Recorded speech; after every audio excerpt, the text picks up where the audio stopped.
Install Android 10 on Lenovo K8 Note via AOSP GSI Treble ROM.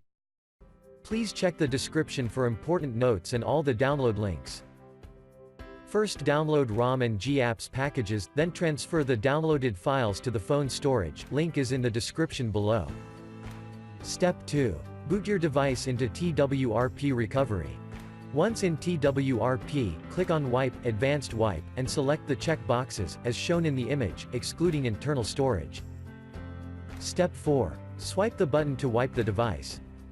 Step 5. Go back to the recovery main screen, and tap on the Install button.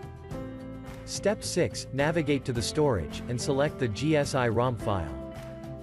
Step 7. Finally, swipe the button on the screen, to install ROM file. Step 9. After GApps flashing completes, select Wipe Cache and dalvik from bottom left side of screen, and swipe to wipe. Step 10. When the flashing process is complete, hit Reboot System. That's it, you have successfully installed the ROM on your device.